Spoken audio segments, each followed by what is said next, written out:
은혜와 사랑이 풍성하신 거룩하신 아버지 하나님, 우리의 영혼을 죄악 가운데서 구원하여 주신 크신 사랑과 은혜를 감사합니다.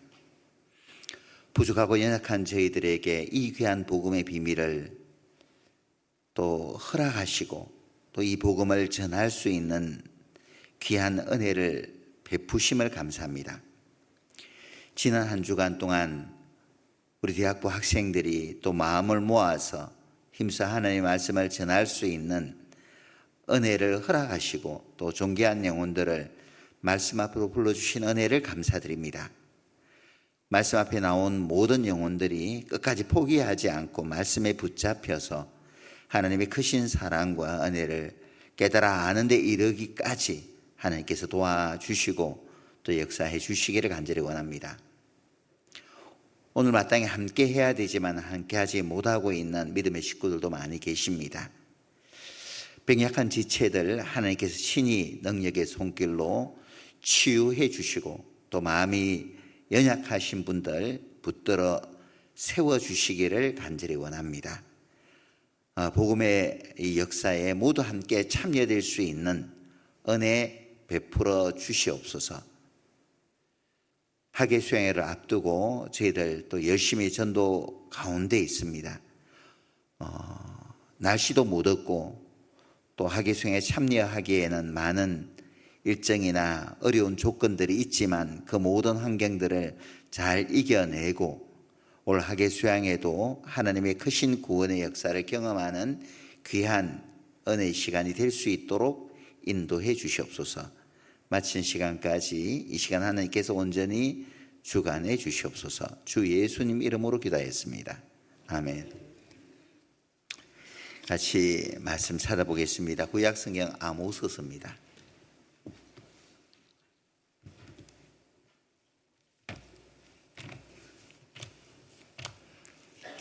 구약성경 아모스서 4장.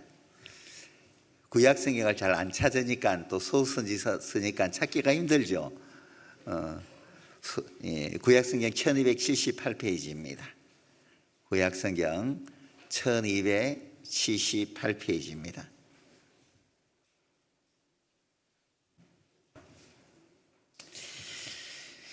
4장 12절부터 제가 한번 읽어보겠습니다.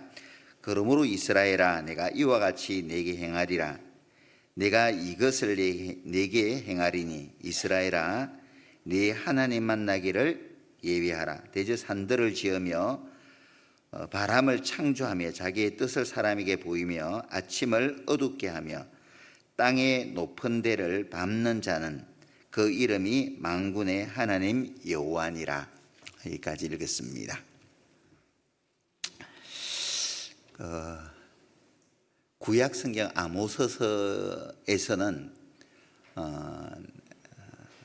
죄악으로 가득 찬 이스라엘을 심판하실 것을 하나님께서 경고해 주고 있는 말씀인데, 특히나 이제 우리가 읽었던 4장 또 그 앞에 있어서 3장, 5장, 6장은 3장부터 6장까지는 4장 1절에도 보면은 한번 볼까요? 1절에 사마리아 산에 거하는 바산 암소들아, 이 말을 들어라. 3장 1절에도 이스라엘 자손들아, 여호와께서 너희를 쳐서 이르시는 이 말씀을 들어라. 5장 1절에도 이스라엘 족속아, 내가 너희에게 대하여 애가로 지은 이 말을 들어라. 이 말을 들어라 라고 하나님께서 이스라엘 백성들에게 말씀을 하시면서 다가올 심판을 하나님께서 이스라엘 백성들에게 하시는 부분입니다. 특히나 4장은 바산 암소들이라고 이야기했을 때 북이스라엘의 지도자급에 해당하는 바산의 암소들은 보통 암소들보다 훨씬 덩치가 크고 기름졌거든요. 그래서 바산의 암소들이라고 이야기했을 때는 북이스라엘의 속된 말로 잘 먹고 잘 사는 어떤 지도층에 있는 사람들을 두고 하나님께서 하시는 말씀이라고 보면 됩니다. 이 백성들이, 이 사람들이 하나님께서 금하신 폐역을 행하는 것을 보고 또 악을 행하는 것을 보고 또 우상숭배에 빠져 있는 모습들을 보고 곧 다가올 심판을 예비하라는 것으로 되어 있어요.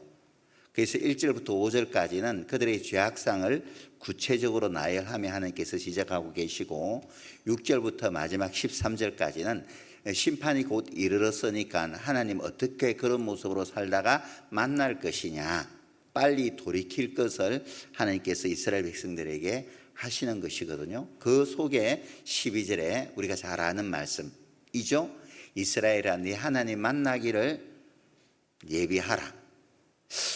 이것은 이스라엘 민족에게도 해당되는 말씀이기도 하겠지만은 이 시대를 살아가고 있는 우리에게도 동일하게 적용될 수 있는 말씀이라고 생각을 합니다. 택한 이스라엘 백성들이 하나님과 동떨어진 삶을 사는 것을 보시면서 하나님께서 왜 그렇게 사냐, 하나님 만나기를 예비하라. 그렇게 살다가 어떻게 하나님을 본래에 볼 면목이 있겠냐. 그러니까 하나님 만나기를 준비해라.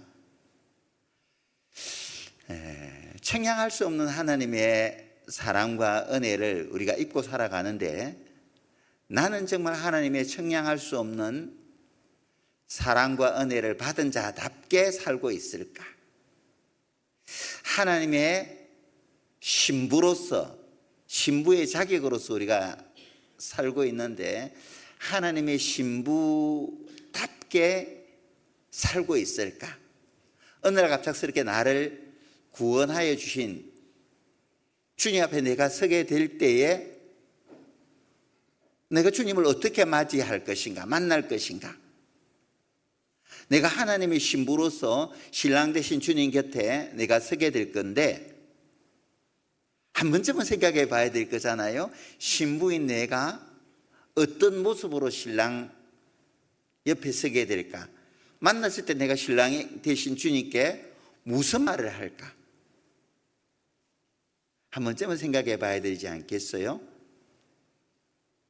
내가 합당하게 살고 있는지.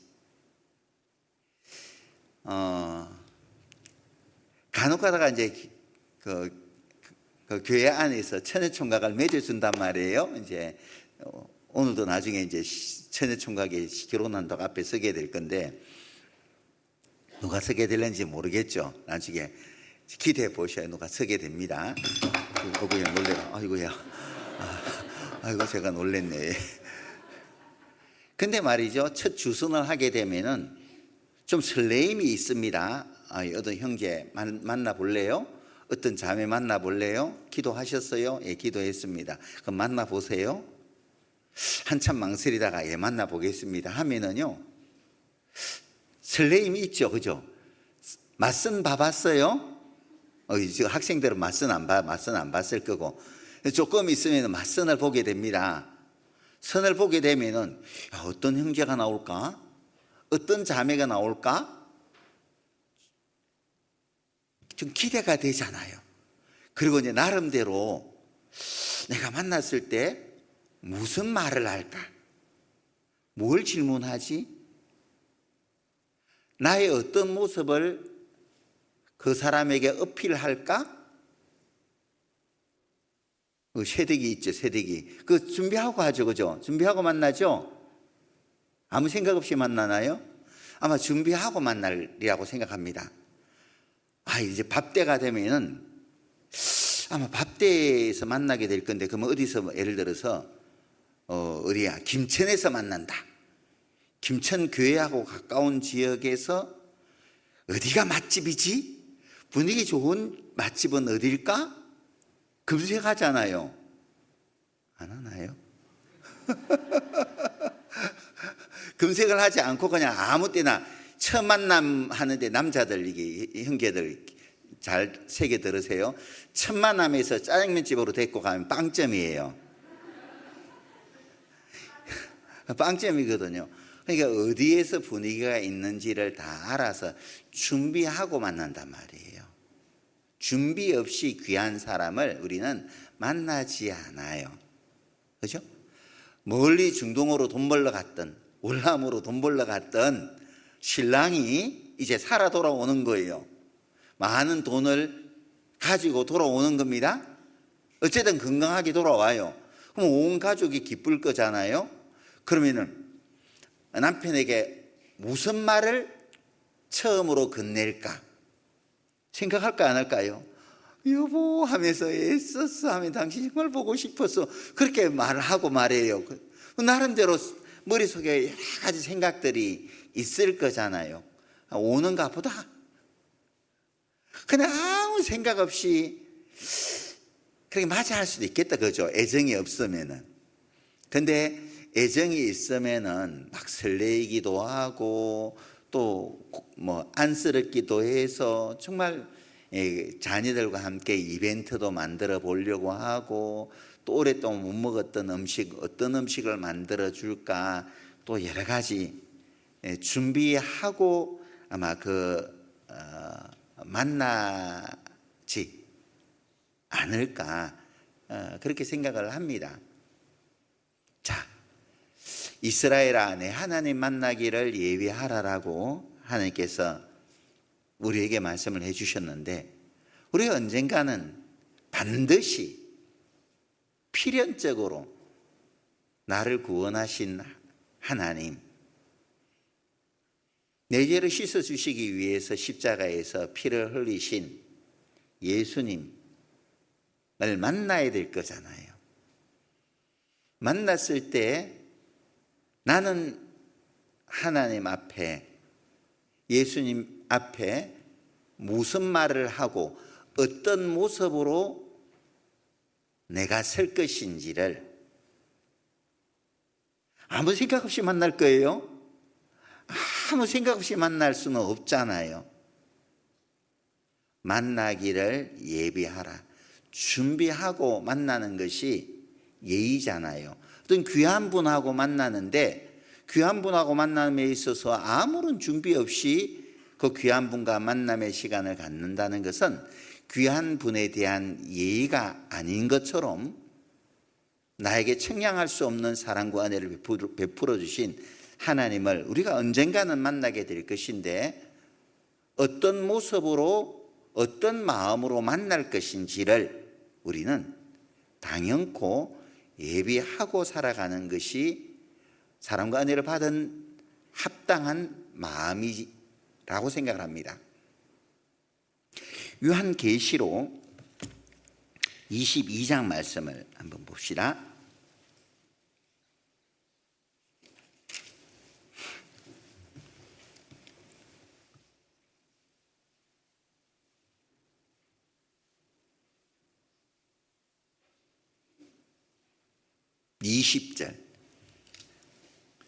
성경 말씀 맨 끝절 앞이죠. 바로 22장 20절 같이 한번 읽어봅시다. 이것들을 증거하시니가 가라사대 내가 진실로 속히 오리라 하시거늘 아멘 주 예수여 오시옵소서.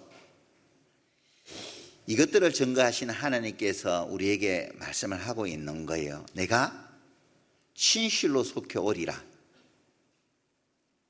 내가 진실로 속히 올 거야 라고 했을 때 요한은 뭐라고 하다고 합니까? 아멘 주 예수여 오시옵소서. 하나님께서 이 시간 내가 진실로 천천히 올 거야가 아니라 속히 올 거야 라고 말씀을 하셨을 때에 이 시간 나는 아멘 주 예수여 오시옵소서라고 화답할 수 있을까?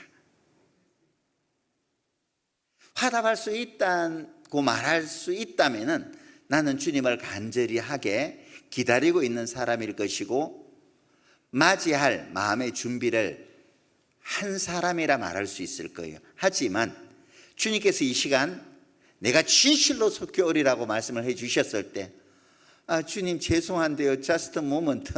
조금 있다가 타야 되는데 적금 타고 조금이라고 쓰고 난 후에 오셔야 되잖아요. 조금만 기다려 주세요. 내일 모레 장가 가야 되는데 시집 가야 되는데 그래도 장가라도 한번 가보고 주님 맞이해야 되잖아요. 조금만 기다려 주면 안 돼요. 어떤 마음이에요? 정말 주님께서 이 시간 내가 진실로 속히 오리라고 말씀을 해 주셨을 때 나는 요한처럼 아멘 주 예수여 오시옵소서 정말 기다리고 있었어요. 정말 주님을 사무칠 정도로 간절하게 기다리고 있는 사람만이 이 세상에 대한 그 어떤 미련이나 어떤 아쉬움이 없는 사람들만이 아멘 주 예수여 오시옵소서라고 말할 수 있으리라 생각을 해요. 하지만 이 세상에 온통 마음이 빼앗겨 있는 사람, 주님을 생각지 않는 사람, 주님보다 세상을 더 사랑하는 마음이라면은 선뜻 아멘 주 예수여 오시옵소서 마라나타 그렇게 말하지 못할 거예요. 그러나 진정으로 주님을 사모하는 사람이라면은 그 마음이라면은 정말 이 세상에 미련 없습니다. 주님 하루라도 빨리 오셔요. 오신다고 하셨으니까 너무 기다렸어요. 벗은 발로 쫓아나가질 않겠어요? 맨발 벗고 달려나가서 손양원 목사님이 지은 주님 고대가라는 찬양이 있잖아요. 낮에나 밤에나 눈물 머금고 행여나 내 주님 오시는가에 먼 하늘 이상한 구름만 떠도 내 주님 오시는가에 항상 주님을 사모하는 마음. 로마에 가면은 그 성지순례 유적지 가운데 반드시 들려야 될 코스 중에 하나가 카타콤베예요. 아시죠? 로마는 아주 큰 도시인데 한정된 땅에 많은 사람들이 살고 있으니까 무덤을 할 수 있는 그런 공간이 없는 거예요. 그래서 로마의 땅은 스케줄로 되어 있기 때문에 이 땅이 쉽게 파지는 겁니다. 그래서 로마 시내 전체는 무덤으로 만들어져 있어요. 어마어마하게 넓습니다. 워낙 로마 시대 때 박해가 심하니까 박해를 피하기 위해서 성도들이 어디로 내려갔냐면은 지하 무덤으로 내려간 거예요. 그 안에서 공동체 생활을 한 겁니다. 그 안에 교회당도 만들어 놓고요. 햇빛을 보지 못하는 그 안에서 주님을 기다리고 그리고 주님을 섬기고 목숨 걸고 복음을 전하기도 했던 거예요. 근데 그 카타콤베 안으로 들어가면은 많은 글귀들이 적혀 있는데 그 많은 글귀 가운데 가장 많은 글귀가 뭐냐면은 우리 주님 곧 다가오신다. 우리 주님 곧 오신다. 마라나타. 우리 주님 곧 오신다. 그 글귀가 가장 많다고 합니다. 환난 받는 그리스도인에게 가장 큰 소망이 뭐겠어요? 주님 오시는 거잖아요. 주님께서 다시 오신다는 예언의 말씀을 가장 많이 기록해 놓은 것이 요한계시록이잖아요. 요한계시록에는 정말 여기저기 주님이 다시 오실 주님에 대해서 그렇게 많이 언급을 하고 계십니다. 왜? 그 당시 요한계시록 기록할 때가 가장 성도들에게 환난과 핍박이 많았었던 그 때였거든요. 환난 받는 성도들에게 가장 큰 위로가 뭐예요? 주님 오신다는 겁니다. 이것이 가장 큰 위로인 거예요. 하지만 세상의 것에 빠져 살아가는 사람들에게는 세상의 것이 즐거우니까 주님께서 다시 오신다는 것은 위로가 안 되는 거예요. 세상이 나에게 위로를 주니까. 그죠? 내가 진실로 속히 오리라. 주님은 반드시 오실 거예요. 오시는데 주님께서는 반드시 오시는데 속히 오시는데 중요한 것은 그날과 그때는 아무도 모른다는 거죠. 마태복음 24장에 보면은 그날과 그때는 아무도 모르나니 아들도 천사들도 모르고 오직 아버지만 아시느니라. 하나님만 아셔요. 그래서 요한계시록 16장을 한번 봅시다.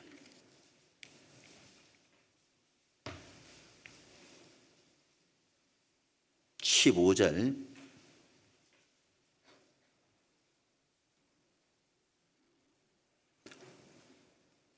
보라 내가 도적같이 오리니 누구든지 깨어 자기 옷을 지켜 벌거벗고 다니지 아니하며 자기의 부끄러움을 보이지 아니하는 자가 복이 있도다.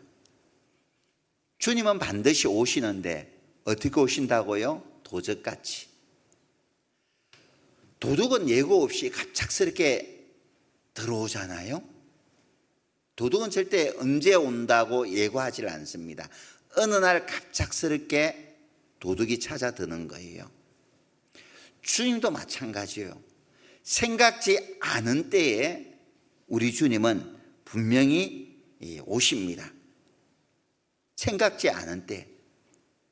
그러니까는 이스라엘아 내 하나님 만나기를 예비하라. 생각지 않은 때 불시에 주님께서 오실 것이기 때문에 주님 앞에 서게 되었을 때 자기의 부끄러움을 보이지 아니하는 자가 복이 있도다. 부끄럽지 않은 모습으로 신랑 되신 주님 곁에 서야 될 거잖아요. 그렇잖아요. 결혼 날짜가 잡히면은 신부는 어때요? 이제 다가오면 다가올수록 피부 관리도 하고 피부 마사지도 하고 막 그러잖아요. 잠도 일찍 자고 그래서 피부를 좋게 해서 그래야지 화장빨이 잘 받는다나 어쩐다나요. 그래서 신랑 옆에 서게 돼. 신부가 여자로서 가장 아름답게 꾸밀 때가 신부로서 신랑 곁에 설 때 가장 아름답게 꾸민다고 하거든요.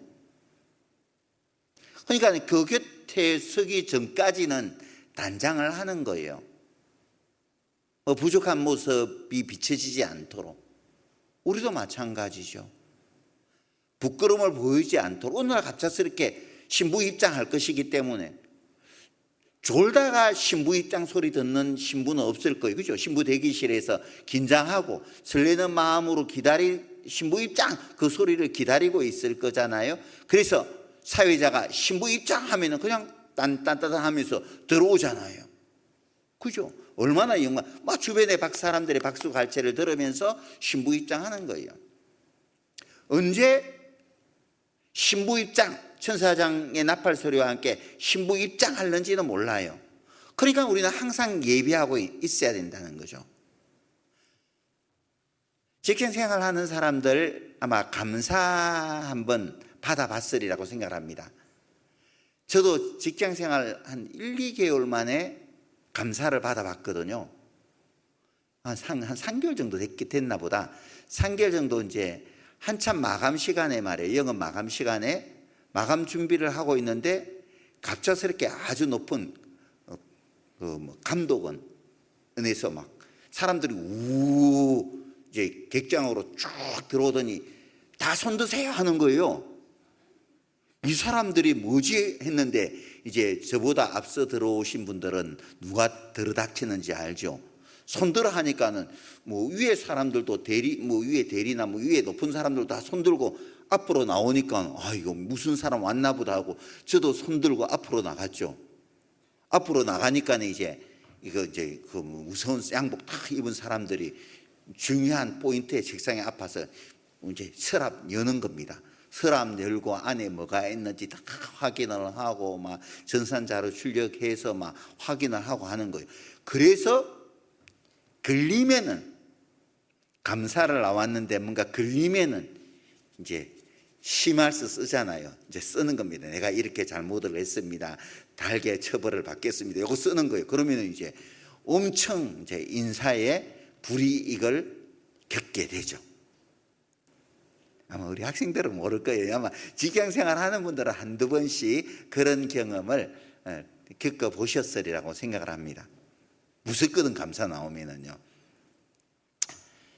그래서 지혜로운 사람들은 불시에 이 감사라는 것이 들이닥칠 수가 있으니까 항상 깔끔하게 언제 들이닥치더라도 문제가 없도록 주변 정리를 잘 하는 겁니다. 그런 사람들이 승진하는 거예요. 잘 되는 겁니다. 마찬가지로 우리가 언제 주님께서 오실지 모르기 때문에 항상 준비하면서 살아갈 때 어느 날 갑작스럽게 신랑 되신 주님께서 오셔서 내 모습을 평가할 때 칭찬하시는 거예요. 그에 걸맞는 상을 주시는 겁니다. 마태복음 24장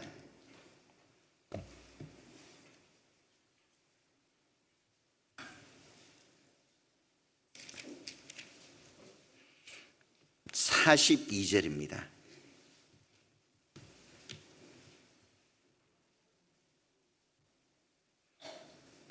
42절. 그러므로 깨어 있어라. 어느 날에 너희 주가 임할는지 너희가 알지 못함이니라. 너희도 아는 바니 만일 집 주인이 도적이 어느 경점에 올 줄을 알았다면 깨어 있어 그 집을 뚫지 못하게 하였으리라. 44절 같이 읽겠습니다. 이러므로 너희도 예비하고 있어라. 생각지 않은 때에 인자가 오리라. 생각지 않은 때에 인자가 올 것이기 때문에 예수님이 오실 것이기 때문에 예비하고 있어라. 깨어 있어라. 예비하고 있는 게 뭐예요? 깨어 있어야 되는 것이, 깨어 있는 것이 예비하는 거잖아요. 주님께서 다시 오실 때에는 깨어 있는 사람은 사실 소수예요. 여기에 이제 200명 가까운 우리 형제자님들이 계시는데 이 200명 중에 몇이나 깨어 있을 것 같아요? 죄송합니다. 신앙을 평가하는 건 아니고요. 그런데 소수예요. 정말 소수입니다. 소수가 깨어 있어요. 그러니까 주님께서 다시 오신다는 말씀 전후에는 항상 깨어 있으라는 말씀이 빠지지 않아요. 왜 빠짐없이 깨어 있으라는 말씀으로 계속 하나님께서 우리에게 권면하시고 계셔요? 우리를 깨워 주셔요? 잘 것이기 때문에. 라오디게아 교회가 항상 그랬잖아요. 차지도 않고 더웁지도 않았잖아요. 왜 차지도 않고 더웁지도 않고 미지근했어요? 잠자고 있었기 때문에 그래요.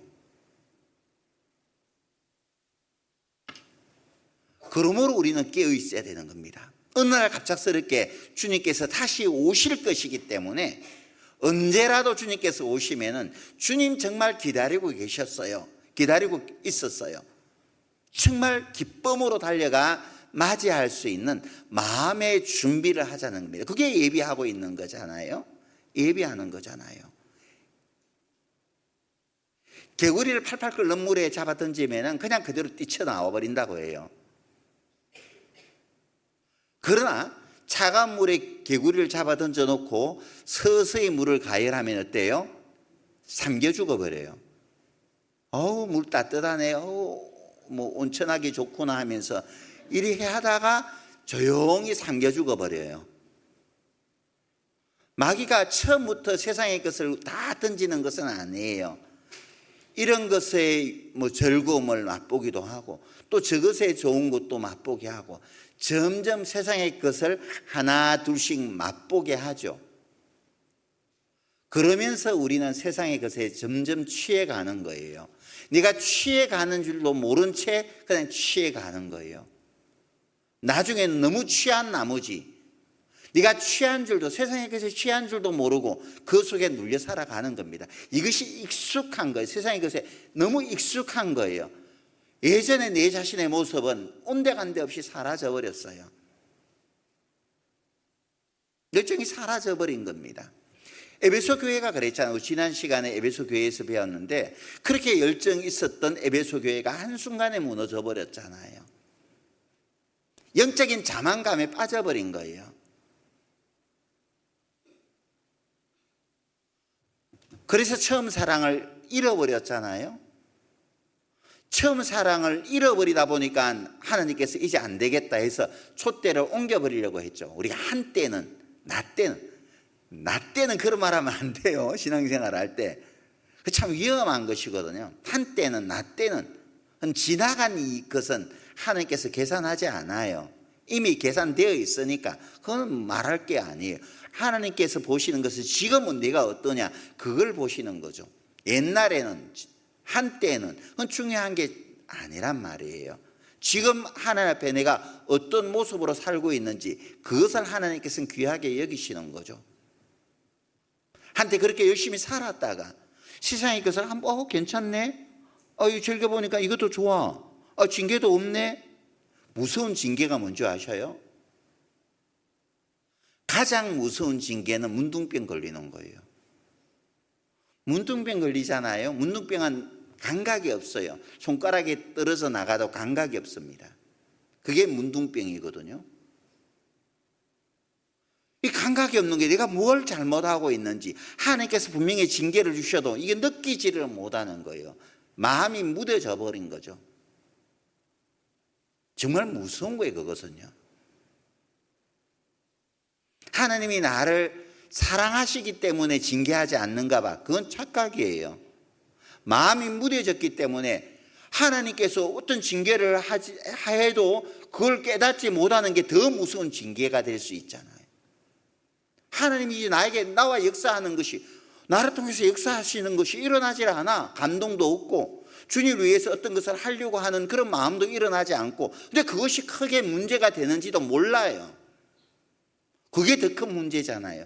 내 속이 골막하고 있음에도 불구하고 골막하고 있다는 것을 아무 자각 증상이 일어나지 않는 것이 더 무서운 거잖아요. 속에는 암세포가 막 번져가고 있는데 그것을 모른 채 그냥 무던하게 넘어가는 거 정말 무서운 거예요. 그렇잖아요. 그게 정말 무서운 것이거든요. 밖으로 드러나는 것이라면은 금방 치료하면 되는 거예요. 그죠? 밖으로 드러나, 손에 상처 났구나, 발에 상처 났구나. 그래서 밴드 붙여주고 말이에요. 붕대 싸주고 감싸주고 이러면 되는 거, 낫는 거예요. 속에서 점점 골마가는 거 정말 무서운 거잖아요.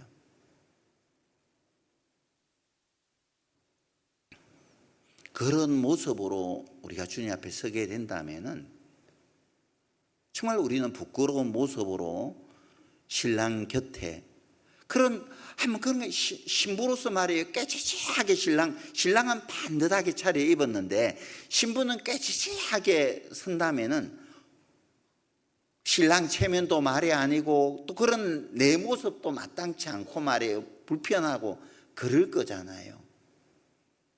좀 부족하더라도 최선을 다해서 꾸미고 단장하고 그리고 신랑 곁에 섰을 때 그래도 미안하잖아요. 그럼에도 불구하고 신랑 곁에 설 때 신랑은 너무나 화려하고 영광스러운데 그런 모습에 비해서 나는 너무 초라해. 그래서 미안하단 말이에요.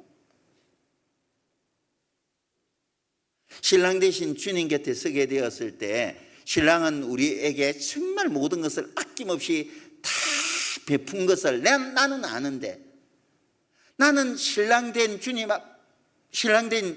앞에 뭐 반지도 해드린 것도 없고 뭐 얼굴도 단장하지도 않았고 뭐 내 마음대로 내 삶을 더럽히다가 신랑 곁에 선다면은 무슨 면목이 있겠어요? 그렇잖아요. 설 면목이 없는 거예요. 누가복음 17장 말씀 찾아봅시다.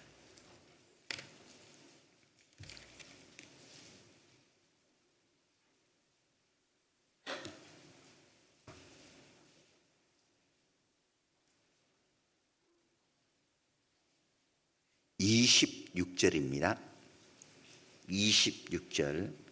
노아의 때에 된 것과 같이 인자의 때에도 그러하리라. 노아가 방주에 들어가던 날까지 사람들이 먹고 마시고 장가들고 시집가더니 홍수가 나서 저희를 다 멸하였으며, 또 롯의 때와 같으리니 사람들이 먹고 마시고 사고 팔고 심고 집을 짓더니 롯이 소돔에서 나가던 날에 하늘로서 불과 유황이 비오듯 하여 저희를 멸하였느니라. 인자에 나타난 날에도 이러하리라. 그 날에 만일 사람이 지붕 위에 있고 그 세간이 집 안에 있으면 그것을 가지러 내려오지 말 것이요 밭에 있는 자도 이와 같이 뒤로 돌이키지 말 것이니라. 32절은 같이 읽겠습니다. 롯의 철을 생각하라. 예수님께서 다시 오시는 그 때는 노아의 때와 같고 롯의 때와 같다. 노아의 때에 물로 심판당했잖아요. 롯의 때는 불과 유황으로 심판을 당했습니다. 심판에 앞서 사람들이 어떤 모습으로 살았는지를 우리에게 교훈해 주고 있는 거예요. 노아의 때는 먹고 마시고 시집가고 장가들고 있으면서 그 날에 이르기까지 아무도 깨닫지 못했어요. 육신의 것에 취해 산 거죠. 먹고 마시고 시집가고 장가들고 육신의 것에 온통 마음이 빼앗겨 살아가는 겁니다. 롯의 때도 먹고 마시고 사고 팔고 신고 집을 짓더니 육신의 것에 취해 살아가는 거예요. 세상 사람들 그렇게 다들 살아갑니다. 그러다가 어느 날 갑작스럽게 하나님께서 물로 심판한 거예요. 불과 영으로 심판하셨을 때 그때 피해서 살아남은 사람, 노아의 때도 물론 아무도 없었고 노아의 가족 외에는 아무도 없었고, 소돔과 고모라 성도, 롯의 때도 롯의 가족들, 롯과 두 딸만 살아남았잖아요. 나머지는 다 죽었습니다. 세상 사람들은 그래요. 먹고 마시고 장가들고 시집가고 사고 팔고 신고 집을 짓더니 세상의 것에 취해 살아갑니다. 보이는 것이 전부라 생각하기 때문에 그렇게 살아갈 수밖에 없는 거예요. 보이지 않는 것을 믿지 않기 때문에 그래요. 보이지 않는 영원한 것이 있다는 것을 믿지 않기 때문에 눈에 보이는 것을 쫓아 살아갈 수밖에 없는 겁니다. 그건 당연한 거예요. 그러나 우리는 다르죠. 우리는 보이는 것이 전부가 아니라는 것을 알고 있잖아요. 눈에 보이는 것은 잠깐이요 보이지 않는 것이 영원합니다라는 것을 우리는 누구보다도 잘 알고 있어요. 그러면은 우리는 달라야 되잖아요. 가치관이 달라야 되지 않겠습니까? 먹고 마시고 시집가고 장가들고 사고 팔고 신고 집을 짓는, 여기에 우리의 삶이 매몰되어서는 안 되잖아요. 여기에 우리의 삶이 그냥 빠져들어 살아서는 안 되잖아요. 내 가산이 늘어나는 것으로 기뻐하고 내 자녀들이 내 앞에서 잘 되는 것으로 만족하고 거기서 내가 삶의 보람을 찾고 내가 거주하고 있는 집 평수가 늘어나는 것으로 내가 하나님께 축복받고 살고 있다고 생각하면은 세상 사람들과 뭐가 다를 바가 있죠? 똑같잖아요. 하나님 앞에 내가 어떻게 평가될 것인지를 우리는 생각하며 살아가야 되잖아요. 그죠? 이 세상에 내 통장에 얼마만큼 저축되어 있는지는 관심이 있는데, 통장에 몇 개가 있는지는 관심이 있는데, 하나님 앞에 내가 어떻게 계산될 것인지는 전혀 내가 관심을 갖지 않고 살아간다면은 나는 정말 주님을 기다리고 있는 사람이 맞을까? 주님 만날 것을 예비하고 있는 사람이라고 정말 말할 수 있을까? 내 속에 생명이 있다라고 말할 수 있을까? 나는 영원한 것을 바라보며 살아가고 있는 사람이라 말할 수 있을까? 담대하게 그렇다라고 말하기 어려울 거예요. 그런데 안타깝게도 구원받은 그리스도인들 가운데 많은 분들이 노아의 때의 사람들처럼, 롯의 때의 사람들처럼 살아가고 있어요. 정말 안타깝죠. 여러분들 무엇의 기쁨을 느껴요? 무엇의 마음이 있죠? 예전에 제가 일찍이 좀 구원받았잖아요. 그때 이제 교회 안에서, 지금 우리 교회도 그래요. 밴드에 카톡 교회 구미 교회 카톡방에 보면은 이번에 청년의 전도 집회 현황이 쭉 올라오잖아요. 누가 말씀을 듣고 이런 것들이 올라오잖아요. 예전에도 예전에는 카톡이라는 게 없었으니까 전화로 소식으로 누가 말씀을 듣고 이런 걸 알죠. 그러면 보통 복음을 푸는 날은 토요일이거든요. 상담을 하든지 토요일에 복음을 풀어요. 그러면 일하다가 다 그 시간에 맞춰서 교회당에 와서 바깥에서, 안에는 조그만 방에서 상담을 하고 있고 바깥에는 식구들이 뺑 둘러 모여 있어요. 어떻게 되나 관심 가지고 안에서 귀를 기울이고 복음 풀면 안에서 복음 푸는 이야기가 들리잖아요. 귀를 쫑깃하고 저 말씀 듣고 구원받아야 되는데 그리고 이제 상담 마치고 나오면은 그 사람 얼굴부터 보죠. 그럼 환하게 웃고 됐구나. 그래서 있잖아요, 같이 뺑 둘러 앉아서 구원받았어요. 어떻게 구원받았어요? 간증도 들어보고 받았으면 기쁜 날 주 나의 죄 다 씻은 날 같이 함께 찬송도 불러주고 축하한다라고 손도 잡아주고, 그것이 가장 큰 한 주간의 기쁨이거든요. 한 달에 가장 큰 기쁨이 한 영혼이 태어나고 온통 관심이 거기에 쏠려 있는 거예요. 주께서 날마다 구원받는 사람들의 수를 더하시니라. 그런 가운데서 복음의 역사가 일어났던 거, 구미도 예외는 아니죠. 구미가 처음 시작할 때에도 몇몇 되지 않는 수로 시작했어요. 매일 교회에서 상담하고 전도집회에서 구원받는 역사들이 일어나고, 이것이 우리 기쁨이고, 그러면 주일 되면 앞에서 구원받은 사람들 서라 하면 앞에서 한둘이 서고, 아니면 많게는 10명이 서고 축하한다고 박수 치고, 이게 우리 삶의 기쁨이 돼야 되잖아요. 누가복음 15장에 보면은 이런 양을 찾는 비유, 이런 드라크마를 찾는 비유, 집 떠난 탕자가 아버지 품으로 돌아오는 비유들이 있잖아요.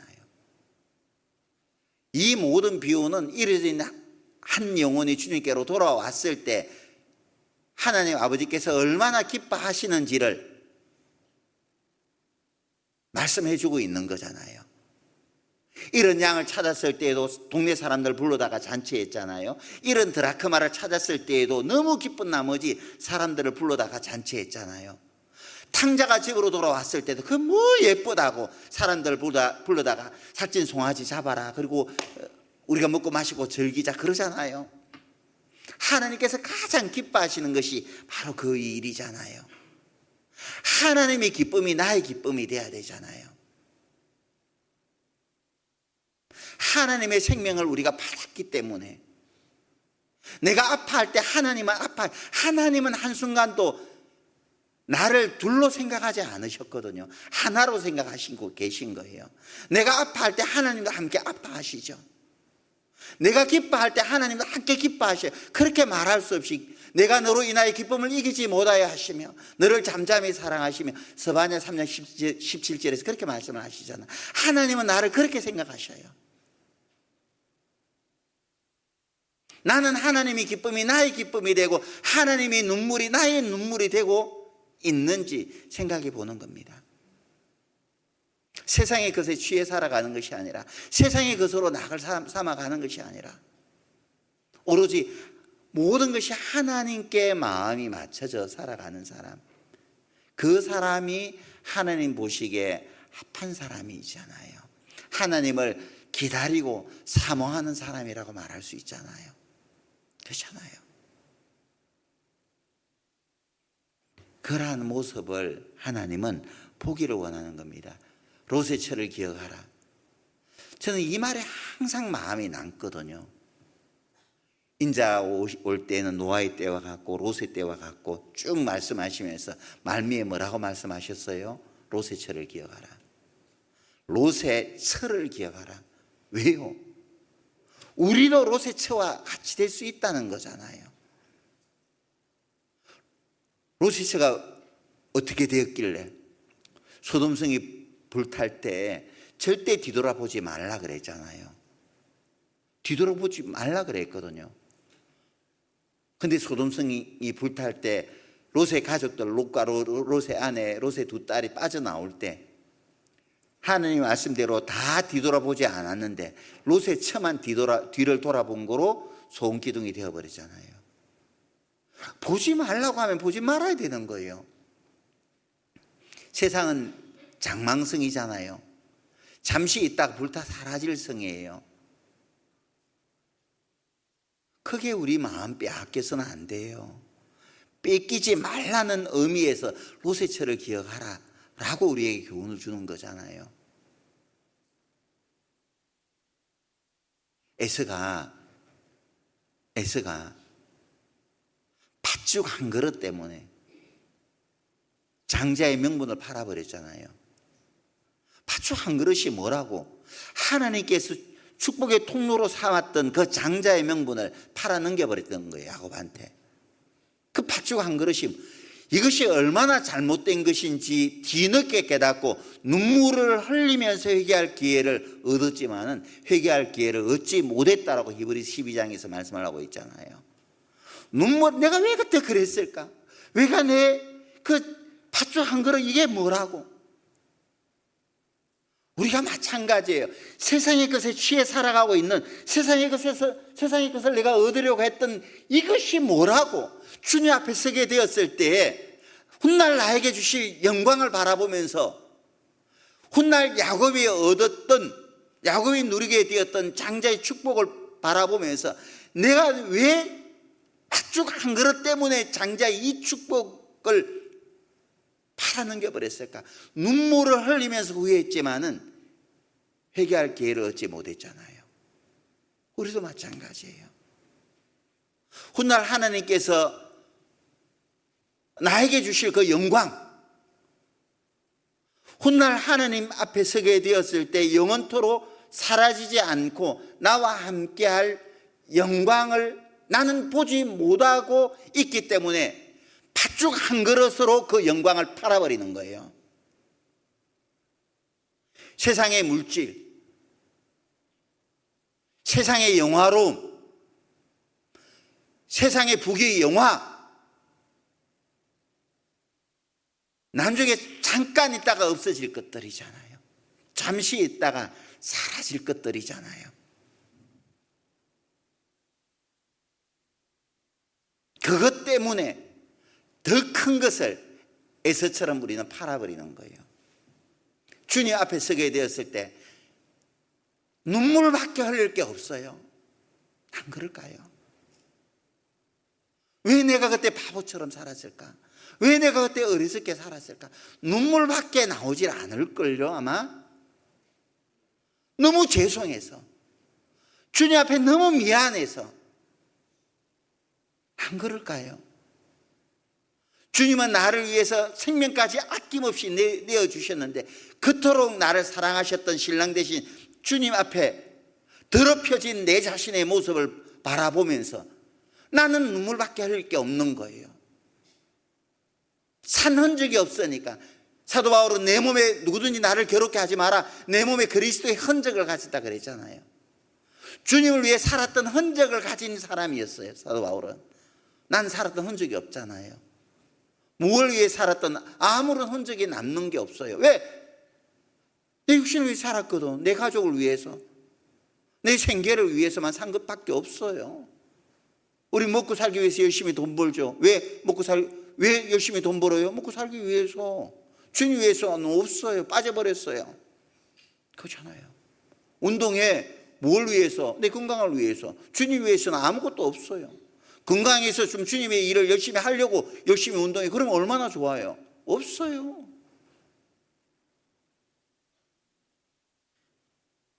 주님 앞에 서게 되었을 때 아무것도 계산 안 되는 겁니다. 남는 게 없는 거예요. 어리석은 부자가 그의 소출이 풍성하니까 생각했잖아요. 내 영혼아, 열의에 쓸 물건을 많이 쌓아두었으니 이제부터 평안히 먹고 마시고 즐거워하자. 누가복음 12장에 예수님께서 비유로 그렇게 말씀을 하셨잖아요. 풍년이 들었어. 그래서 곳간의 창고에 곡식이 가득 차 있어요. 그러니까 속으로 생각하기를, 영혼아, 이제 돈도 많이 벌어놨으니까 이제부터는 이제 즐겨야 되지 않겠냐? 우리도 그렇게 생각할 수 있죠. 요즘 주식이 8,000포인트까지 올랐으니까 주식도 많이 투자해가지고 돈도 많이 벌어놨겠다. 부동산 아파트 가격도 올라가가지고 내가는 1억 5천에 분양받았네. 그게 5억이 올랐어. 벌써 이거는 3억 5천이나 올라놨네. 적금도 들어놓았다가 연금도 많이 해서 한 달에 200만 원 이상 300만 원 나오니까 연금도 있고 부동산도 있고 통장에 돈도 있고, 응? 자녀도 이제 출가 다 시켜놔서 출가한 자녀들은 삼성전자 들어가고 하이닉스 들어가서 연봉은 보너스로 6억을 받아낸다 하고 아주 좋아. 이제 그러면서 속으로 생각하는 거예요. 영혼아, 이제 해피하게 사는 일만 남았으니 먹고 마시고 즐거워하자. 이제 여행도 로마로도 여행도 가고 하와이도 가고 괌도 가고 베트콩은 앞지요. 죄송합니다. 베트남도 가고 이제부터 즐기는 일만 남았다. 그 사람에게 뭐라 말했어요? 어리석은 자여, 하나님이 내 영혼을 도로 찾으리니 그러면 내 예비한 것이 이것이 되겠느냐. 조심하셔요. 그 부자에게 그렇게 말씀을 하시잖아요. 어리석은 자여, 오늘 밤에 내 영혼을 도로 찾으리니 그러면 내 예비한 것이 이것이 되겠느냐. 하나님 앞에 우리가 정말 바른 마음을 가지는 것이 필요합니다. 누가복음 19장 말씀 한번 찾아봅시다. 좀 뒤로 넘겨서.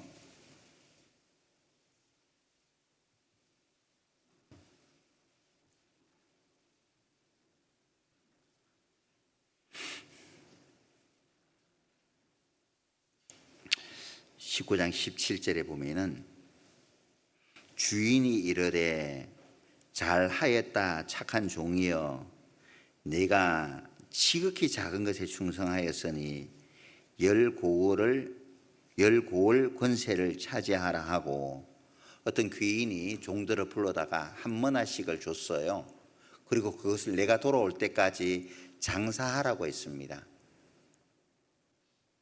어떤 사람은 그 한 머나를 가지고 10머나를 남겼고, 어떤 사람은 그 한 머나를 가지고 5머나를 남겼고, 어떤 사람은 한 머나를 꽁꽁 싸가지고 땅속에 감춰둔 거예요. 감춰둔 그 사람에게는 귀인이 엄히 책망했잖아요. 차라리 은행에다 맡겼으면 별이라도 찾을 수 있었을 것인데. 자, 우리는 하나님의 은혜로 모두 구원을 받고 또 우리 각자에게 또 복음을 위해서 살라고 하나님께서 우리에게 당부하신 거예요. 각자에게 주신 사명들이 있잖아요. 그것 가지고 우리는 남은 삶을 살아가는 겁니다. 주님 다시 오실 때까지. 근데 맡겨진 사명이 있음에도 불구하고 내 60만을 위해서 살아간 사람, 땅에 꼭꼭 감춰두고 장사할 생각은 아무것도 하질 않았던 거예요. 주인을 위해서 한 것이 아무것도 없는 거예요. 자기만을 위해서 살았던 거예요. 엄히 책망받았죠. 그러나 5머나 남긴 사람, 10머나 남긴 사람은 5골, 10골을 다. 이 골이라는 말이 작은 어떤 마을이 아니거든. 시티로 되어 있어요. 시티, 큰 도시인 거예요. 10도시를 다스려라. 15도시를 다스려라. 그게 영광이 우리가 생각하는 그 상상 이상의 것으로 하나님께서 보상해 주신다는 그런 의미잖아요. 나는 10머나밖에 남기지 않았는데, 나는 5머나밖에 남기지 않았는데 너는 10도시를 다스려라, 너는 5도시를 다스려야 하니까는 우리가 상상하는 것, 상상 이상의 것이죠. 그런데 어떻게 했을 때, 무엇을 칭찬했어요? 귀인이 10머나 5머나 남긴 사람에게 뭘 칭찬하고 있느냐면은 17절에 지극히 작은 것에 너희들은 충성했다는 거예요. 지극히 작은 것에 충성하였으니까는 10고을 다스리라, 5고을 다스리라, 그렇게 말씀을 하고 있는 거예요. 우리는 주님 앞에 서게 되었을 때 정말 나는 지극히 작은 것에 충성 다했을까? 지극히 작은 것에. 따지고 보면 우리가 하고 있는 일은 하나님의 일이잖아요. 하나님의 일이기 때문에 지극히 작은 것이라고 할 수 있는 것이 아무것도 없어요. 다 귀한 일이죠. 영혼을 살리는 일이니까. 병원에서 의사가 꺼져가는 생명을 정말 집요함으로, 정말 그 생명을 사랑하는 마음으로, 그리고 혼신의 힘을 다해서 꺼져가는 생명에게 생명을 불어넣었을 때, 생명을 되돌려 주었을 때 얼마나 그게 멋있고 아름다워요. 거룩하게 보이기도 하고 정말 성스럽게 보이기도 하고 아름답게 보이기도 하잖아요. 그잖아요. 요즘은 어떤지 모르겠네. 옛날에는 뭐 수술을 하면 10시간, 12시간 뭐 이상 수술이 계속 한 사람이 집도해야 되는 그런 경우들도 있었다고 하죠. 근데 그런 경우에는 자리를 뗄 수 없으니까는 기저귀를 차고 수술을 한다 하더라고요. 자리를 비울 수가 없으니까. 그 생명을 살리기 위해서 어른이 기저귀 찬다고 생각해 봐요. 그러나 그 생명을 살려내기 위해서는 기저귀 차고 수술하는 경우도 있었다고 하거든요. 얼마나 귀해요. 멋져요. 근데 말이죠, 우리가 하고 있는 일은 그보다 더 귀한 일이잖아요.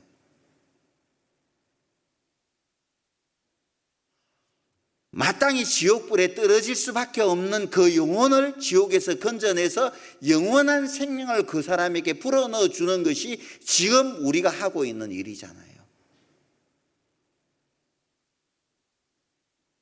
내가 교회당 안에서 마당을 썰고 일찍 와서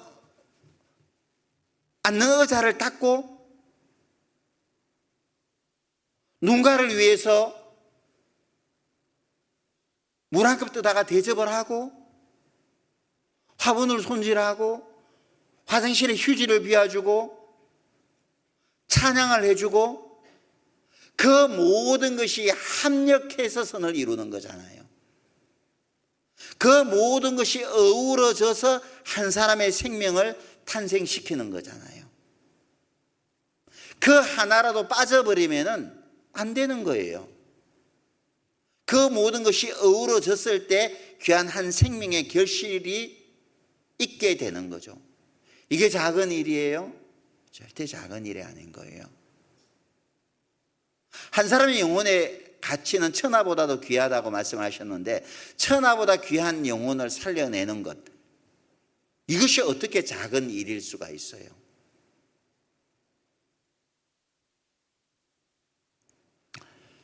영국 런던에 가면은 반드시 들려야 될 곳 가운데 한 곳이 세인트 폴 성당이라고 합니다. 천정이 큰 돔으로 만들어져 있는데, 둥근 돔으로 만들어져 있는데 거기에는 모자이크의 그림과 작은 돌들이 빛을 내면서 성당 내부를 이제 꾸며준다고, 화려하게 만들어준다고 해요. 그래서 런던을 가면은 반드시 그곳은 들려야 된다라고 이야기를 합니다. 그런데 이 성당이 만들어질 때 이런 일화가 있다고 해요. 어떤 사람이 이제 성당 꼭대기니까 높은 비계 위에 올라가서 말이에요. 아시바 위에 비계 위에 올라가서 이제 작은 돌들을 붙이고 있는 거예요. 그 밑에서 바라볼 때 작은 돌이기 때문에 그냥 작은 돌 붙이지 않고 그걸 흙으로 마감해도 괜찮아서 티가 나지 않을 거잖아요. 그 꼭대기 위에서 땀을 뻘뻘 흘리면서 작은 돌을 붙이는 모습을 보고 밑에서 이제 한 사람이 소리를 쳤답니다. 그게 흙 발라도 밑에서 바라보면 안 보여요. 그냥 그렇게 땀 흘리지 말고 지금만으로도 충분하니까는 그냥 내려오시지요 라고 이야기를 하니 그 위에 돌을 붙이고 있는 사람이 밑에서는 보이지 않아도 하나님은 보셔요. 내가 이렇게 만들어가는 것은 하나님께 이전을 드리기 위해서 내가 만드는 것이랍니다 라고 이야기를 했대요. 내가 빼버리는 이 돌은 나만 이 빠진 것을 알 수 있잖아요. 나는 이 그림을 완성하고 있기 때문에 남들은 몰라도 나는 이것을 알고 있는 거예요. 내가 교회 가운데서 해야 될 작은 일들, 사람들은 주목하지 않을 수도 있어요. 하나님은 내가 해야 될 일이라고 느꼈기 때문에 그것은 누가 할 일이라고 하나님께서 말씀해 주고 있는 거예요. 내가 그것을 하지 않는다면 사람은 무심코 지나가죠. 근데 나는 왜 내가 해야 될 일을 하지 않았을까? 나 스스로로 송사하게 될 겁니다. 교회 안에서 찬양을 하잖아요. 독창을 하는 것도 중요해요. 하지만은 작은 돌처럼 말이에요. 이름 없는 많은 대원들이 어우러져서 찬양을 할 때 그것이 사람들에게 더 큰 울림으로 다가온다는 거죠. 백화점의 왕이라고 하는 워너메이커에 관한 일화인데요. 워너메이커는 원래 굉장히 가난한 집안에서 태어났잖아요. 이제 조직공이었었는데 벽돌 만드는 공장에서 일을 했다고 하거든요. 근데 워너메이커 교회는 굉장히 시골 교회였기 때문에 비만 오면 마당이 철퍽철퍽해서 교회당 안을, 그런 마당을 들어오면 교회당 안은 금방 더러워져 버리는 겁니다. 그게 이제 워너메이커는 항상 아쉬웠던 거죠. 그래서 워너메이커가 이제 하나님께 기도하고 서원한 것이 월급 받을 때마다 주급을, 거기에는 미국에는 주급을 주잖아요. 주급 받을 때마다 벽돌 한 장씩을 깔아야 되겠다. 그래서 주급 받을 때마다 벽돌 한 장씩을 사와서 교회당 마당에다가 놓기 시작했던 거예요. 처음에는 아이고 어느 세월에 저 마당을 저 벽돌로 한 장 한 장 놓고 다 깔겠느냐, 사람들이 그냥 비웃었단 말이에요. 근데 어느덧 한 구석이 메꿔지고 점점 그 벽돌의 반경이 넓어지는 것을 보면서 사람들의 마음에 감동이 온 거예요. 그래서 그 작은 시골 교회 사람들의 마음이 움직이기 시작했고, 그리고 한순간에 그 질퍽했던 마당이 벽돌로 깨끗하게 단장되었다고 해요. 하나님은 우리에게 뭉텅이 벽돌을 원하는 게 아니잖아요. 작은 벽돌 하나하나를 원하시는 거예요.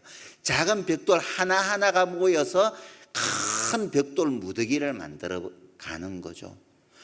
내가 생각하는 작은 일 하나하나를 소중하게 여길 때 이것이 교회가 정말 아름답게 만들어져 가는, 하나님께서 기뻐하시는 그런 교회가 되어져 가는 과정이 되는 거죠.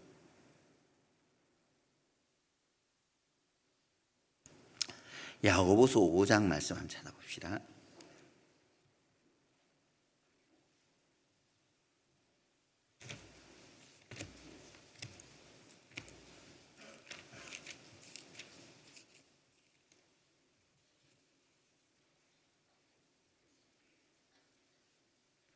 (1절)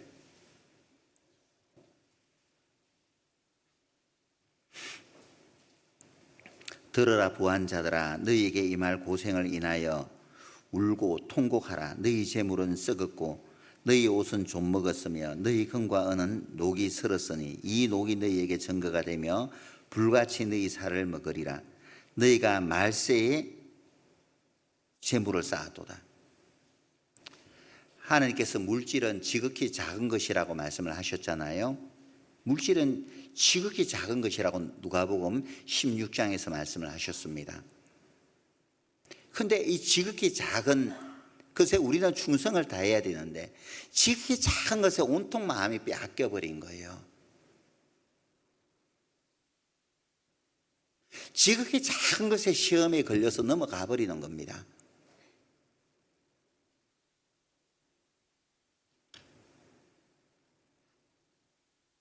때로는 직장인들이 가장 이제 힘든 게 뭐냐면은 주님의 일이 있을 때 이제 회사에 어떤 일이 있으면은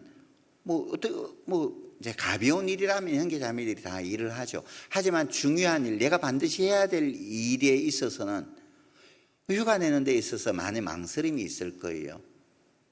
왜냐하면 이제 휴가를 내게 되면은 휴가 보상금과 연결되기 때문에. 저도 이제 직장 생활을 해봐서 알죠. 연월차 보상금, 용돈처럼 많이 나오잖아요. 그걸 써버리면, 요즘 어떤지 모르겠네요. 써버리면은 또 받지 못하고. 근데 하나님께서 더 많은 물질을 주셔요. 내가 복음을 위해서 그냥 아낌없이 그냥 먼저 하나님의 것을 생각할 때에 하나님께서 왜 채워주지 않겠어요? 채워주시죠. 지극히 작은 것에 충성되지 않으니까 작은 것들을 안 주셔요. 지극히 작은 것에 충성하는데 왜 많은 것으로 나에게 맡겨주시지 않겠어요? 왜 하나님 나에게 물질의 축복을 안 주셔요라고 하나님께 원망하기보다도 내가 이 지극히 작은 것에 충성하고 있는지를 내 스스로 살펴보면 답이 나올 거예요. 원인이 하나님께 있는 게 아니라 나에게 있는 거예요. 이번 학예 수양이 아마 구역별로 사전 접수 마감했을 거예요. 그런데 이번 학예 수양에는 화요일부터 금요일까지 진행됩니다. 예전에는 금, 토, 일, 월 하니까는 이제 뭐 큰 휴가에 대한 부담이 없었잖아요. 휴가 내지 않고도 학예 수양에 다 참석할 수 있었으니까 금요일 직장 마치고 학예 수양회장에 와서 아니면 금요일 하루만 휴가하고 금, 토, 일 참석하고 일요일 오후 말씀 듣고 그냥 돌아오면 됐으니까. 그죠? 큰 마음의 부담이 없었어요. 근데 이번에는 상당히 부담을 느끼죠. 상당히. 화, 수, 목, 금, 이 눈치도 봐야 되고 무엇이 먼저인지, 무엇이 중요한지, 나는 무엇을 위해 살아가야 될 것인지. 에스더가 왕 앞에 설 수 없는 상황이잖아요. 왕이 한 달 동안 불러주지 않았기 때문에 왕 앞에 설 수 없는 상황이었습니다. 이미 왕의 마음은 다른 사람 여자들에게 빼앗겨 있을 수 있는 그런 상황이잖아요. 한 달 동안 왕비를 찾지 않았다는 것은 다른 여자에게 마음이 빼앗겨져 있었다고 볼 수 있잖아요. 그런데 백성을 살려내기 위해서, 기필코 백성을 살려내기 위해서 에스더는 왕 앞에 나아가잖아요. 어떤 각오로? 죽으면 죽으리라. 죽으면 죽으리라는 각오를 가지고 왕 앞에 나아갔을 때 아하수에로 왕이 들고 있는 금호를 그냥 아무 생각 없이 내밀고 뭐라 말해요? 나라의 절반이라도 줄 테니까 뭐 원하는데? 이미 다른 여인에게 마음이 빼앗겨져 있을 수 있음에도 불구하고 금호를 그냥 그대로 내어밀고 뭐가 필요한데? 이렇게 말하는 것 봐봐요. 이게 믿음이잖아요. 하나님께서 내가 마음을 하나님께 정하고 앞으로 나아가면은 되는 거예요. 믿음은 환경 바라보는 게 아니에요. 주님만 바라보고 그냥 나아가는 거예요. 직진하는 거예요. 주님만 바라보고.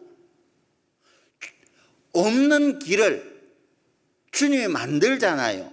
뒤에는 애국 군대가 오고 앞에는 홍해 바다가 가로막고 있는데 길이 없잖아요. 진퇴의 양난, 길이 없잖아요.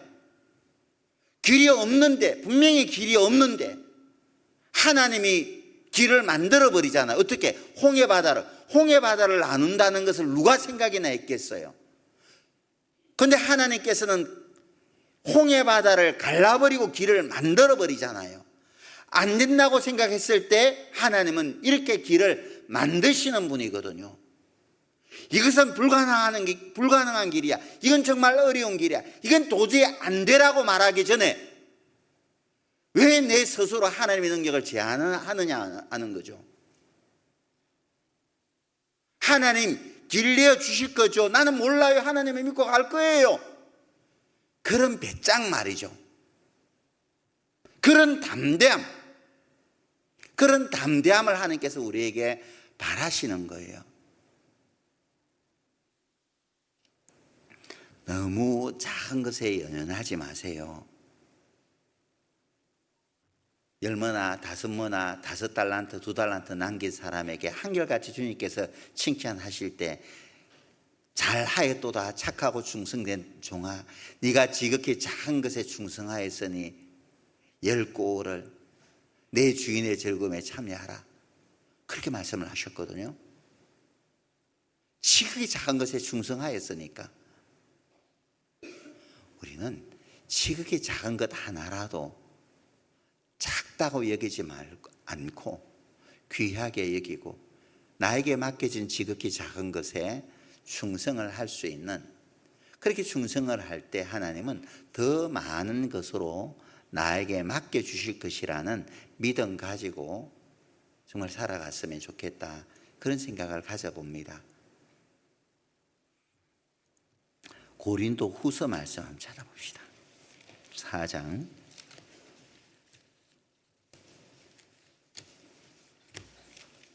1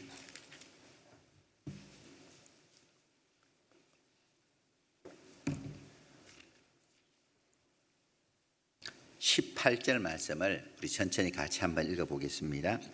우리의 돌아보는 것은 보이는 것이 아니요 보이지 않는 것이니 보이는 것은 잠깐이요 보이지 않는 것은 영원함이니라.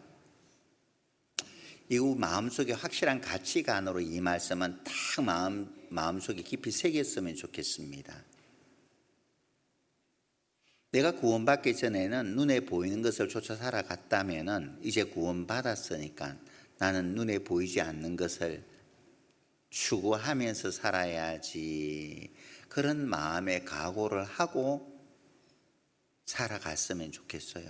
그렇게 살아갈 때 주님 앞에 어느 날 서게 되었을 때 부끄럽지 않은 모습으로 분명히 서게 될 겁니다. 하지만은 좀 전에 말씀드린 대로 세상 사람들과 똑같이 눈에 보이는 것만 쫓아 살아갔다면은 주님 앞에 서게 되었을 때 정말 고개 들지 못할 거예요. 어떻게 내가 고개 들 수 있겠어요? 고개 들지 못할 겁니다. 자, 눈에 보이지 않는 보다 영원한 것을, 그래서 지메일 이어선 영원하지 않는 것을 위해서 영원하지 않을 것을 버리는 사람이 결코 어리석은 사람이 아니다. 영원한 것은 눈에 보이지 않는 것만이 영원해요. 눈에 보이는 것은 영원하지 않아요. 빙산의 일각이라고 하죠. 눈에 보이는 빙산은 조금밖에 되질 않아요. 하지만 숨겨진 빙산은 훨씬 더 크잖아요. 눈에 보이는 영광, 영화로움은 작은 것들이에요. 감추어진 훗날 하나님께서 나에게 주실 영광은 내가 상상할 수 없는 것들이에요. 잠시 있을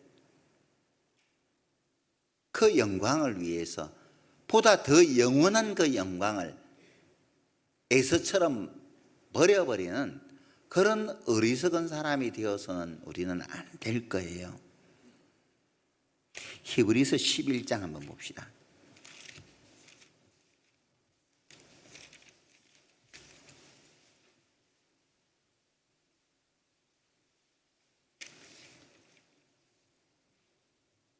(7절입니다) 히브리서 11장 7절. 믿음으로 노아는 아직 보지 못하는 일에 경고하심을 받아 경외함으로 방주를 예비하여 그 집을 구원하였으니 이로 말미암아 세상을 정죄하고 믿음을 좇는 의의 후사가 되었느니라. 노아는 비 한 방울 내리지 않았던 때에 홍수를 대비해서 그 엄청난 방주를 예비했잖아요. 아직 보지 못하는 일에 경고하심. 아직 홍수가 내리는 것을 노아는 보지 않았어요. 보지 않았음에도 불구하고 하나님의 신실하심만을 믿고 배를 지은 거예요. 하나님께서 나에게 훗날 주실 영광을 나는 지금 보지 못했지만은 노아와 같이 믿음으로 보고 예비해 가는 겁니다. 얻을 것을 준비해 가는 거예요. 그것이 지혜잖아요. 그렇죠? 방주를 만드는 내내 노아는 방주를 지으면서 뭐 했죠? 방주만 지은 게 아니잖아요. 베드로후서 2장 5절에 보면은 의를 전파한 노아와 그 7 식구를 보존하시고, 방주를 짓는 내내 노아는 장차 있을 심판을 알았기 때문에, 이것을 믿었기 때문에 노아는 의를 전파하지 않을 수 없었던 거예요. 장차 하나님께로부터 이 세상은 불로 심판당할 것이라는 것을 우리는 알고 믿습니다. 노아처럼 분명히 이 사실이 있을 것을 믿어요. 그럼 우리는 방주를 예비해야 되잖아요. 심판의 경고를 듣고 우리는 방주를 예비해서 우리는 방주 안에 탔어요. 들어갈 수 있습니다. 그러면은 이 방주 안에 들어오지 못하는 사람들은 어떻게 할 거예요? 죽든지 말든지 내버려 둘 거예요? 노아는 분명히 내가 만든 이 방주 안에서 우리 가족은 살아남을 수 있어, 그 믿음을 가졌습니다. 우리 가족만 살면 돼, 이것으로 노아는 끝냈는가요? 아니죠. 노아는 자기들만 살 뿐만 아니라 함께 있던 가족, 친척들이라든지 이웃들에게 전하고 싶었던 거, 함께 더불어 살고 싶었던 거예요. 그래서 노아는 방주를 짓는 내내 안타까움으로 가서 전파한 겁니다. 심판이 있을 것을 경고한 거예요. 우리도 마찬가지죠. 주님께서 다시 오실 날이 임박한 시대 속에 살고 있고 곧 하나님께서 이 세상을 심판하실 것이 분명해요. 그러면 우리는 단연코 외쳐야죠. 다니엘서 12장 4절에 보면 3절 4절에 보면 많은 사람을 옳은 대로 돌아오게 하는 자는 궁창의 별과 같이 영원토록 비치리라고 말씀을 하셨잖아요. 노아처럼 이 마지막 때 우리가 열심히 우리 주변 사람들에게 이 말씀을 전해서 그 영혼들이 주님께로 돌아왔을 때 그 영광은 이루 말할 수가 없는 거예요. 그게 어떻게 보면 저축하는 거잖아요. 영원한 천국에 내 상급을 쌓는 거예요. 그게 예비하는 거죠. 그게 준비하는 거예요.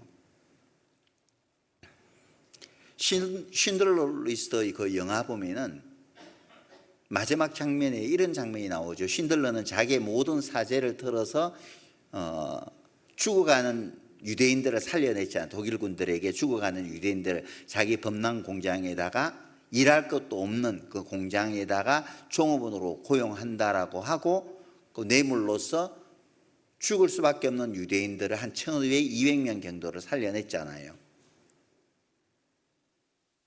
훗날 이제 2차 세계대전이 끝났을 때 독일군에게 부역했다는 이유로 수배령이 내렸었을 때 이제 신들러는 도망자의 어떤 신세가 되어버렸을 때 신들러로 말미암아 살아남은 유대인들이 혹시나 신들러가 포로로 연합군들에게 잡히더라도 살 수 있도록 하기 위해서 기념 반지를 만들어주죠.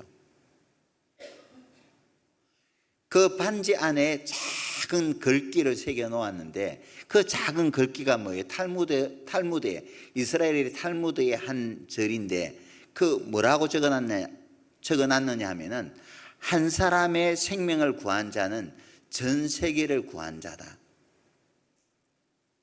한 생명을 구한 자는 전 세계를 구한 것과 같다. 당신은 정말 한 사람의 생명뿐만 아니라 1,200명이나 되는 귀한 생명을 구한 것이니까 정말 당신은 너무나 큰 일을 한 것입니다. 감사합니다. 그러면서 그 반지를 신들에게 전했거든요. 우리가 하고 있는 일의 가치는 지금은 우리가 잘 모를 거예요. 하지만은 훗날 우리 주님 앞에 서게 되었을 때 내가 한 일이 얼마나 귀하고 가치 있는 일인지를 알 수 있을 거예요. 우리가 잃어진 영혼을 건지는 것은 그냥 건져지는 게 아니에요. 우리 마음속에 그 영혼을 주님처럼 긍휼히 여기고 그 영혼을 기필코 건져야 되겠다는 간절함이 있을 때 우리 마음을 보시고 마가복음 2장에 보면 중풍병 걸린 친구를 주님께로 친구들이 데려갔을 때 그들의 믿음을 보시고 그 중풍병을 고쳐주셨다고 말씀을 하셨습니다. 그들의 믿음을 보시고 중풍병자를 둔 친구들의 믿음을 보시고 병을 고쳐준 거예요. 어떻게 해서든지 간에 중풍병을 낫게 해주고자 했던 그 친구들의 그 귀한 마음을 귀하게 보셨던 거죠. 그래서 중풍병으로부터 해방시켜 주셨잖아요. 마찬가지예요. 학예수양에 이제 우리가 지난달에는 학예수양의 사전 접수를 우리 식구들이 사전 접수 마감했고 이제 우리 주변에 잃어진 영혼들에게 전해야 되잖아요. 세상에서 가장 가치 있는 일이에요. 주님은 그 영혼을 건지는 일을 가장 기뻐하시는 겁니다. 우리가 주님 앞에 서게 되었을 때 영혼을 건지다 보면은 이런저런 이야기들을 많이 듣게 될 거잖아요. 때로는 모진 말들도 듣게 되고, 때로는 야 저거 중독된 거 아니야 뭐 그런 말들도 듣게도 될 거예요. 그럼에도 불구하고 때로는 눈물을 흘리면서 끊임없이 이 복음을 전하게 될 때, 훗날 주님 앞에 서게 되었을 때에는 주님께서 애썼다, 잘하였도다, 착하고 충성된 종아 하면서 어깨 두드려 주지 않겠어요? 저는 그렇게 생각을 해요. 훗날 제가 주님 앞에 서게 되었을 때 허물투성이죠. 어찌 설까 싶기도 해요. 주님 앞에 내가 어떻게 했을까 그런 생각을 갖습니다.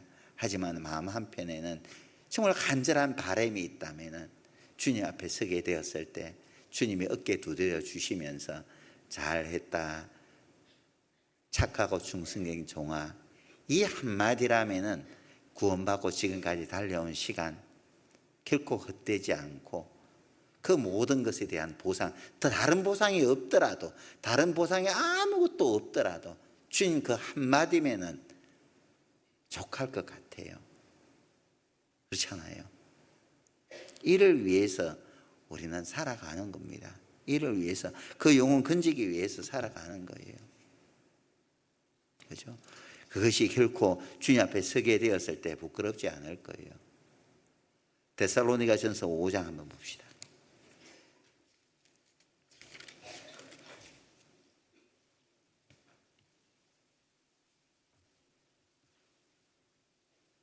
(5장) 23절입니다.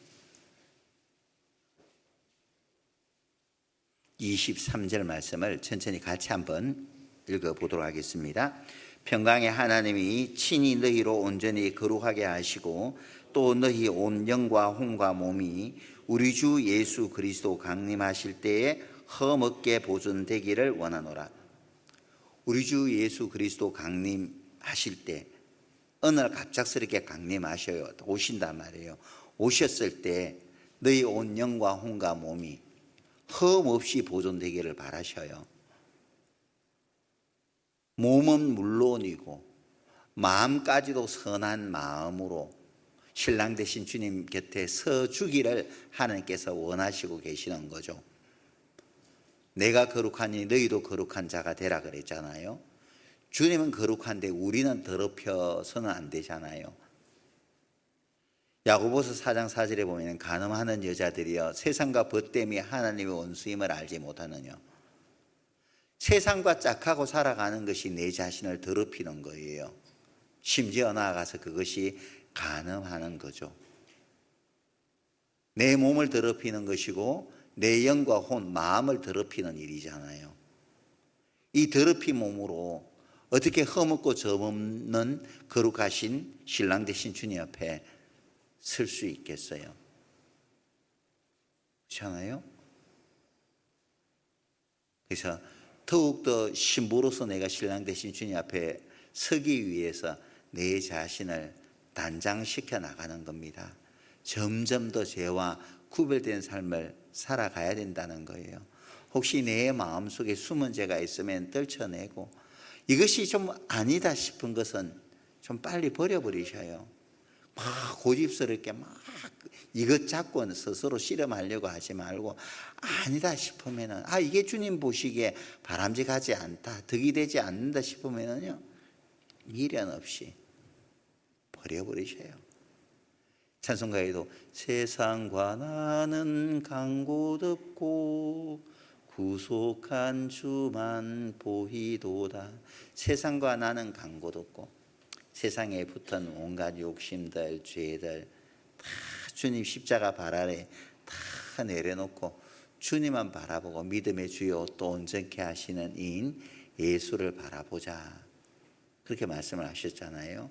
주님만 바라보고 세상의 헛된 것들 내려놓고 잠깐 후에 다시 오실 주님 간절하게 소망하면서 이 시대를 살아가는 우리가 되었으면 좋겠다 생각이 듭니다. 이스라엘아, 내 하나님 만나기를 예배하라. 신랑 되신 주님 만날 신부 단장을 하고 있는 우리가 되기를 바랍니다. 함께 기도하겠습니다. 사랑과 은혜가 풍성하신 고마우신 아버지 하나님, 우리가 하나님을 알지 못하고 이 세상의 헛된 것만 쫓아 살아갈 때 우리를 먼저 사랑하여 주셔서 은혜로 부르시고 또 피 흘려 자녀 삼아주신 크신 사랑과 은혜 참으로 감사드립니다. 잠시 후에 다시 오실 주님 앞에 우리 모두가 부끄럽지 않은 모습으로 설 수 있도록 하나님께서 늘 우리 마음을 일깨워 주시옵소서. 세상의 헛된 것을 쫓아 살아가는 것이 아니라 하나님께서 기뻐하시는 선을 쫓아 살아가는 저희가 되게 도와주시고, 결코 교회 안에서 작은 일마저도 소홀히 하지 않는 귀한 하나님의 자녀들, 일꾼들이 될 수 있도록 역사해 주시옵소서. 오늘 남은 하루도 하나님께서 은혜로 인도해 주시옵소서. 주 예수님 이름으로 기도하였습니다. 아멘.